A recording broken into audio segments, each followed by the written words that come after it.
Bonsoir, chers frères et sœurs, Église Nouvelle Vie Dieppe. En ce mardi soir, nous allons continuer nos études bibliques. Nous sommes toujours confinés dans l'attente de la libération le 11 mai prochain. Et en attendant, nous pensons à beaucoup de choses. Et ce soir, j'aimerais traiter un sujet qui est en ce moment peut-être dans la tête de beaucoup de gens. C'est si Dieu existe, pourquoi devons-nous souffrir ? Si Dieu existe, pourquoi est-ce qu'il permet toutes ces choses? Cette question, nous l'avons tous entendue et elle arrive tout ça. Face au malheur, qui ne pose pas une telle question? Face au malheur, souvent, au lieu on remet en cause l'existence de Dieu et on se met à rendre Dieu responsable de tout. Certains se mettent à l'injurier, d'autres levant le poing disent « Seigneur, Dieu, toi qui existes, si tu existes, c'est pas bien ce qui se passe, etc. » Et nous pensons que nous pouvons dire à Dieu tout ce que nous voulons. D'autres, peut-être, sont moins agressifs et se disent quand même, mais peut-être que Dieu existe, mais alors, pourquoi est-ce qu'il n'arrête pas le mal? Puis, s'il n'arrête pas le mal, est-il vraiment bon? Ou alors, est-ce qu'il n'est pas assez fort? La Bible dit qu'il est le Dieu Tout-Puissant. Peut-être qu'il ne l'est pas. Ou alors, finalement, il faut peut-être penser, alors oui, Dieu n'existe pas. Mais voilà, nous pouvons nous poser la question de la raison de la souffrance. Comment comprendre la raison de la souffrance? Et d'ailleurs, il faut dire, ceux qui ne croient pas en Dieu, qui disent que Dieu n'existe pas, il faut leur demander aussi, on pourrait leur demander, mais comment expliquer la souffrance? Comment expliquer le malheur sur la terre? C'est une question qui se pose que l'on croit en Dieu ou que l'on n'y croit pas. Et lorsqu'on regarde les causes de la souffrance, bien, on peut voir, il y a d'abord tout un passé, le passé de l'histoire de l'humanité. Ensuite, il y a une certaine hérédité. Et puis, il y a aussi peut-être des malheurs qui sont causés par la collectivité. Mais dès qu'il y a une catastrophe, c'est trop facile, c'est beaucoup plus facile de s'en prendre à Dieu au lieu de chercher son aide. Et j'aimerais dire ici cela. S'en prendre à Dieu ne sert à rien. Cherchons son aide. Et avec cette étude biblique, j'aimerais comme ça nous entraîner dans cette pensée de recherchons l'aide de Dieu. D'ailleurs, la Bible parle abondamment de la souffrance. Mais évidemment, tellement de gens n'ont pas lu la Bible qu'ils ne le savent pas et rejettent Dieu à cause de la cruauté qu'il y a ici sur cette terre. Et lorsque l'on trouve la souffrance injuste, elle est partout la souffrance. Lorsque nous regardons sur toute la terre, elle est partout. Mais d'où vient ce sentiment d'injustice devant la souffrance? Alors, la question que l'on peut commencer à poser, c'est à ceux qui se disent athées. Mais d'où vient ce sentiment? Si Dieu n'existe pas et qu'il n'est pas responsable, pourquoi est-ce qu'on a ce sentiment de tristesse ou de peine ou parfois même de colère devant la souffrance? Alors, c'est vrai que la souffrance est une injustice. Et d'ailleurs, ça, c'est une pensée avec laquelle la Bible est en parfait accord. La Bible est d'accord et nous pouvons lire dans la Bible l'injustice et la souffrance sur la terre. Dieu ne l'a jamais voulu et ne le veut pas, même si ça se déroule devant nous. Alors, lorsqu'on regarde justement ce que dit la Bible par rapport à la souffrance, non, Dieu n'est pas lointain et ne sait pas ce qui se passe. Non, il est tout près. Non, les calamités sur la terre ne viennent pas d'un Dieu qui aimerait punir ceux qui ont fait le mal ou tout simplement punir ceux qui lui obéissent. Non, ce n'est pas que Dieu se satisfait à punir.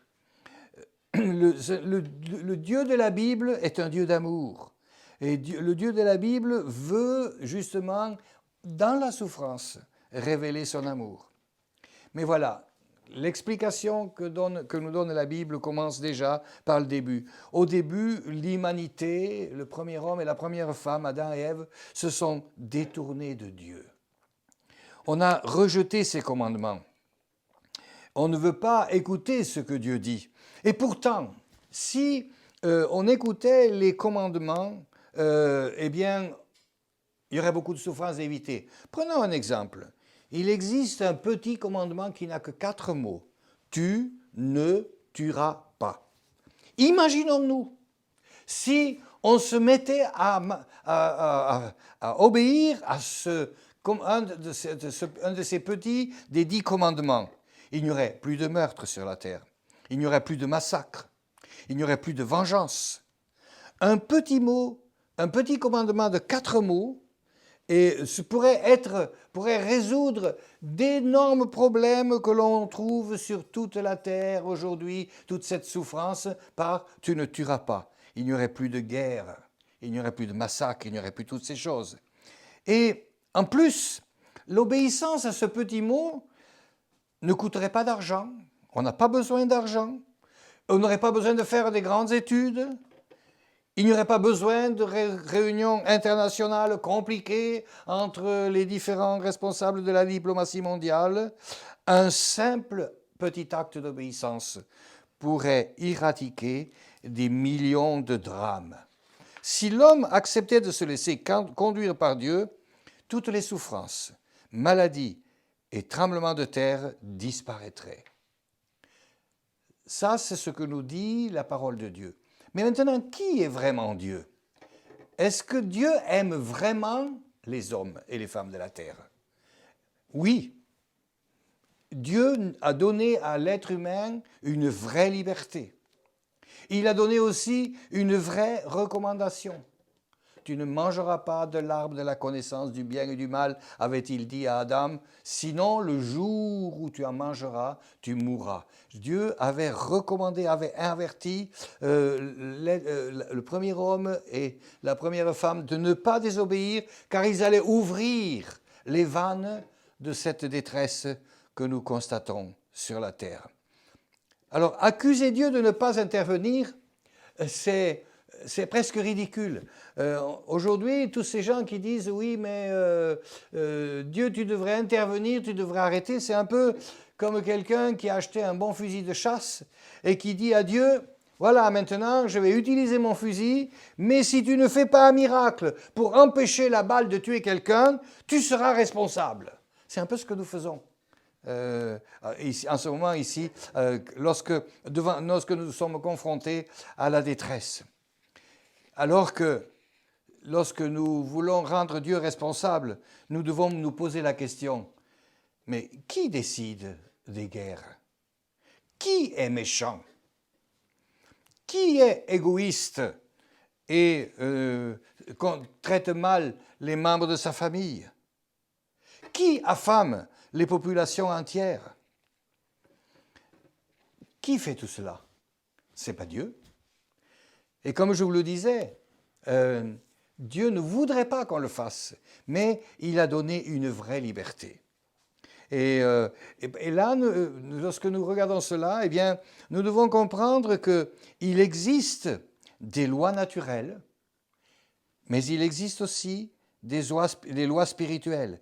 Et comme les lois naturelles, la loi de la gravité nous dit si nous ne respectons pas certaines choses, eh bien, nous allons avoir des problèmes avec... eh bien, de même, si nous n'observons pas les lois spirituelles comme on obéit aux lois naturelles, eh bien, il y aura des problèmes. Et ce sont nos choix qui causent tant de drames. La Bible nous dit... Nous avons une part de responsabilité. Même si Dieu nous laisse libres, il n'est ni indifférent, ni impuissant, puisqu'il est un Dieu d'amour. Mais devant cet abus du libre arbitre que Dieu a donné à l'être humain, eh bien, Dieu n'est pas resté comme ça à ne pas vouloir, à rester au lointain et à laisser les hommes et les femmes de la terre dans cette détresse dans laquelle ils sont. Il a, au contraire, Dieu a donné un grand plan de réparation. C'est tout le message de la Bible. Ce grand plan de réparation que nous retrouvons et que nous avons célébré là maintenant avec les fêtes de Pâques au travers du plan de restauration que Jésus nous a apporté. Lorsque Jésus est venu, il a apporté le pardon, il a apporté la guérison, il a apporté l'amour, il a apporté la vie éternelle. Et nous sommes libres de rentrer dans ce grand plan ou pas. Ça, c'est toute la difficulté, c'est de rentrer dans ce grand plan. Nous avons la possibilité de rentrer dans ce grand plan, et lorsque nous rentrons dans ce grand plan que Dieu nous offre, eh bien, nous allons faire l'expérience d'un changement intérieur. Car il faut savoir que les choses sur la terre ici changeront si nous changeons notre comportement intérieur. Des millions de familles pourraient vivre dans ce monde sans douleur, sans souffrance, et c'est ce qui viendra au travers de la rédemption que Jésus a apportée, cette fin de la souffrance, et cette œuvre de mise de la fin de la souffrance sera achevée dans l'éternité. Alors, voilà ce que nous pouvons voir au sujet de ce que nous dit la Bible. Et nous voyons ici que finalement, non, Dieu n'est pas lointain. Non, Dieu ne prend pas de plaisir à punir. Non, Dieu n'a pas oublié sa création. Et non, Dieu ne veut pas nous laisser dans cette détresse. Alors, rentrons dans ce plan de restauration et de réparation que Dieu a préparé pour nous. Voilà que lorsqu'on regarde ces choses, nous avons dans la Bible quelques exemples. Alors, j'aimerais d'abord prendre aussi quelques exemples qui nous montrent que parfois, le passage au travers d'une souffrance peut conduire à un certain bonheur. Parfois, si nous passons par une certaine souffrance, et ça c'est tout le mystère de la souffrance que Dieu permet ici sur la terre, parce que il est vrai que parfois cela peut nous aider. Nous pouvons voir un petit peu, je ne sais pas si cette image, elle est peut-être un peu incomplète, mais nous voyons, lorsque nous regardons depuis la création, lorsque Dieu dans le ciel a créé Lucifer, nous lisons dans Ézéchiel, dans Ésaïe, qu'il a été accueilli par l'armée céleste, par les musiques et les tambourins et la joyeuse musique dans le ciel. Il a été honoré, il était le plus beau des archanges et des anges. Et qu'est-ce qui s'est passé? Il a désobéi. Ensuite, Dieu a mis Adam dans un paradis. Et qu'est-ce qui s'est passé? Il a désobéi. Et là, maintenant, on a l'impression que Dieu a vu que pour accomplir sa volonté de bonheur parfaite qu'il veut dans le ciel et sur la terre, comme il nous a appris à le prier dans notre Père, eh bien, nous voyons ici que maintenant, quand Jésus est venu, il nous est dit, il a appris l'obéissance par les choses qu'il a souffertes, il est venu humblement, il n'est pas venu avec tous les diamants et tout le pourpre et toute la richesse du palais des rois de Jérusalem, il est venu en humilité. Et c'est au travers de cette humilité que le plan réparateur de Dieu peut s'accomplir maintenant pour chacune et chacun des hommes et des femmes de la terre.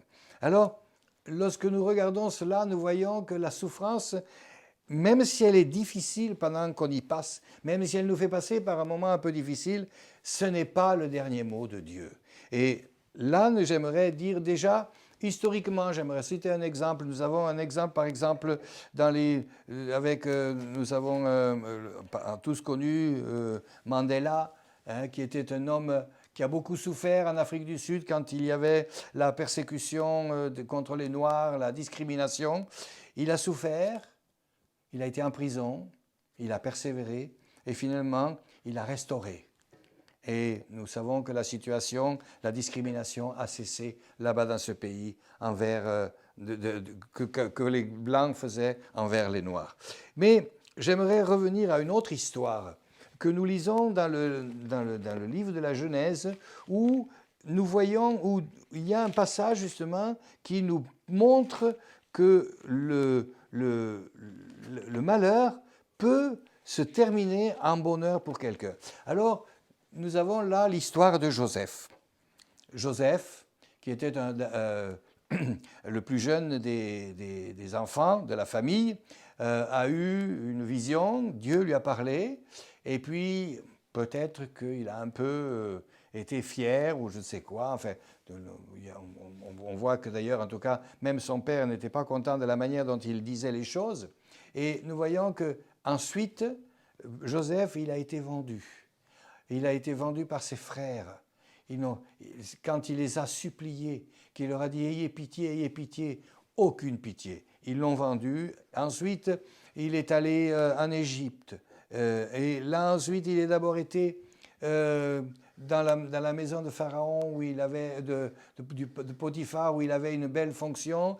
Il a refusé de commettre un péché que voulait commettre la femme du Potiphar avec lui. Il a voulu rester pur. Il a dit « Comment pourrais-je faire cela, moi qui crains Dieu et toute la confiance que m'a faite mon maître, je ne vais pas fauter. » Et du coup, l'histoire nous dit que la femme, donc après, a tourné les choses, a dit « Il a essayé de me violer et il est allé en prison. » En prison, il s'est bien comporté. Et il nous est dit qu'il avait la confiance du responsable de la prison. Puis, pendant la prison, il y a 2 détenus qui ont eu un rêve une nuit que Joseph leur a interprété, leur a donné, et ça s'est exactement fait comme il avait eu la révélation. Et là encore, il a été oublié en prison.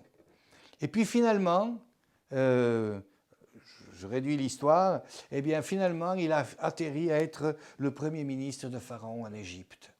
Et il y a eu une grande famine, que Dieu l'a utilisé pour justement avertir et tout cela, et c'est pour cela qu'il est devenu le premier ministre, parce que après qu'il a eu l'interprétation du songe qu'avait eu Pharaon, eh bien il a pu mettre des grandes réserves de nourriture pour tous les Égyptiens et tous les peuples aux alentours. Et là, il nous est dit que les frères de Joseph, qui étaient dans la famine, ont été envoyés.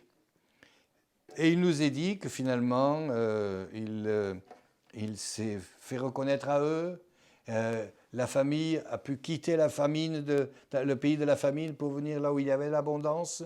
Et là, nous voyons, Joseph, il n'a fait que le bien. Des millions de personnes, d'Égyptiens et d'étrangers ont pu avoir à manger parce qu'il avait eu la bonne inspiration et il était resté droit. Et puis il nous est dit, donc il est venu, et ensuite, là,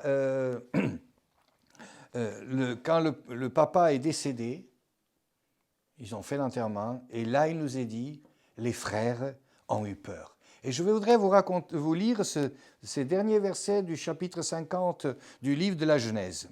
« Quand les frères de Joseph virent que leur père était mort, ils dirent, « Si Joseph nous prenait en haine et nous rendait tout le mal que nous lui avons fait, et ils firent dire à Joseph, « Ton père a donné cet ordre avant de mourir.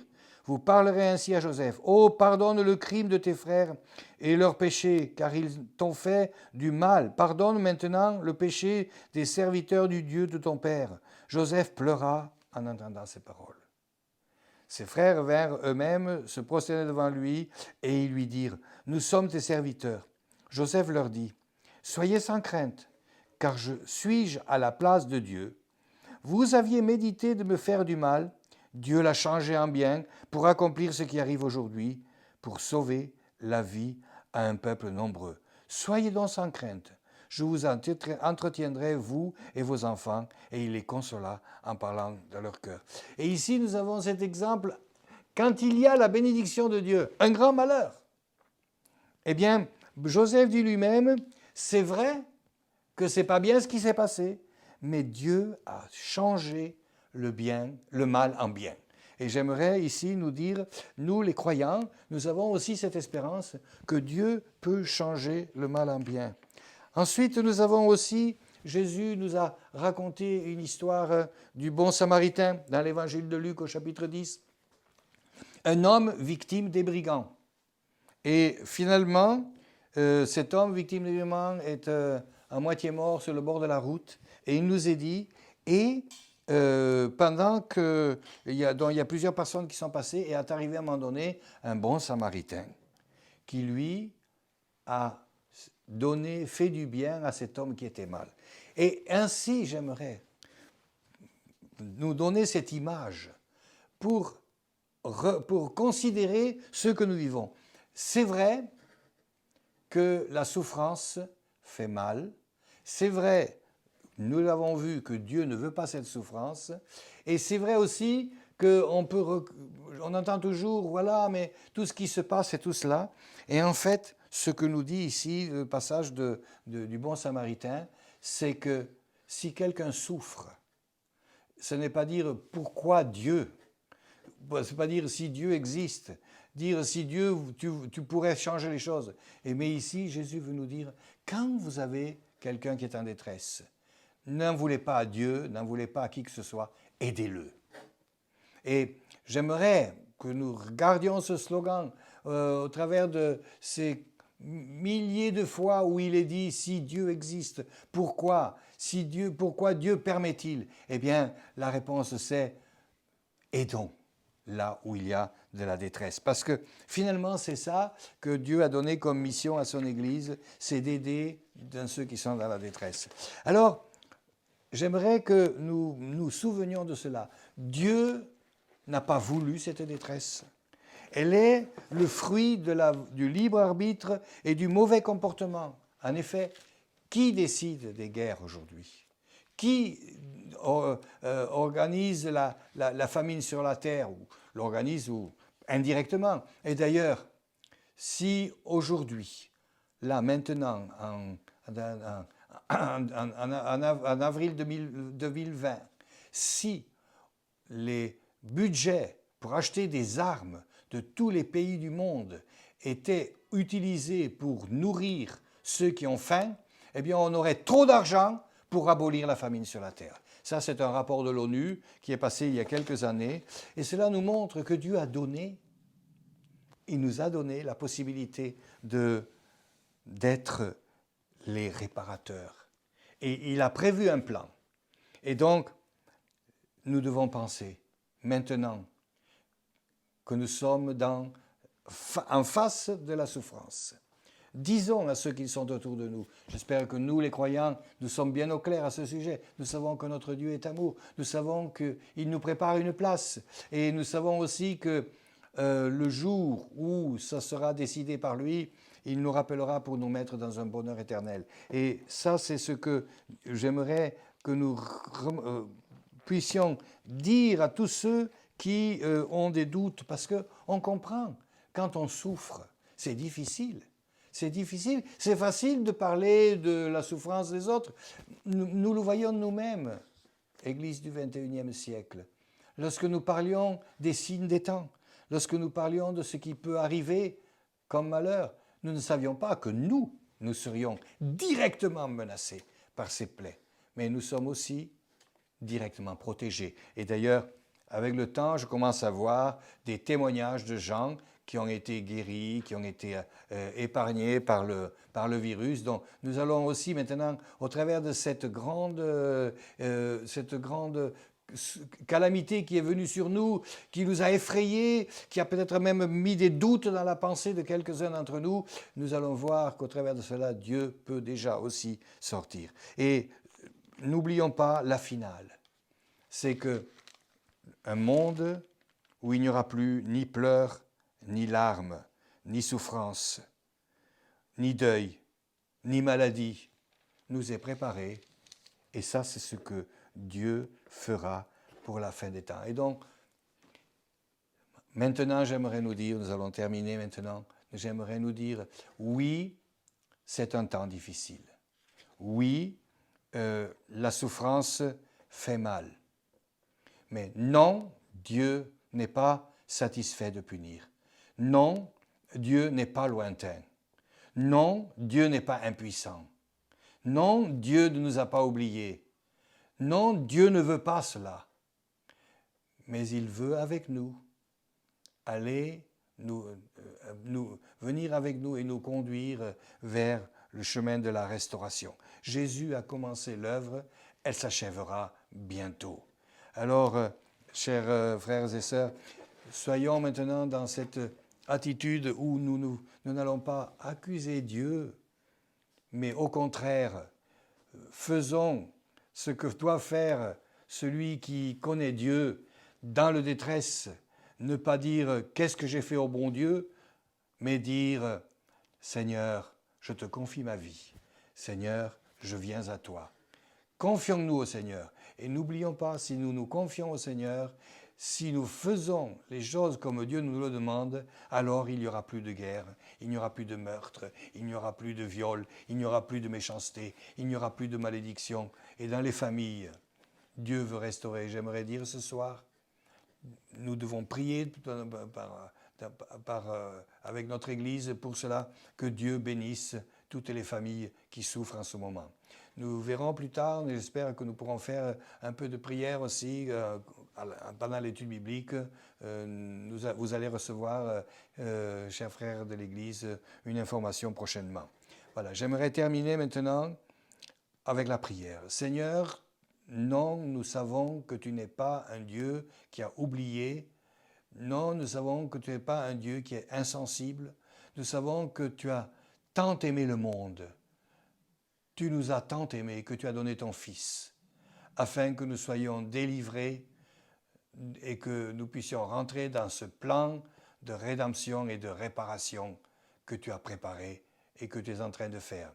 Seigneur mon Dieu, je te prie maintenant pour chacune et chacun qui ont été branchés sur cette étude biblique, afin que tu nous libères de la culpabilité, que tu nous libères de la colère, que tu nous libères du doute, et que tu viennes te révéler dans notre cœur par le Saint-Esprit pour que nous puissions marcher dans tes voies avec paix et joie. Merci Père, au nom de Jésus. Amen.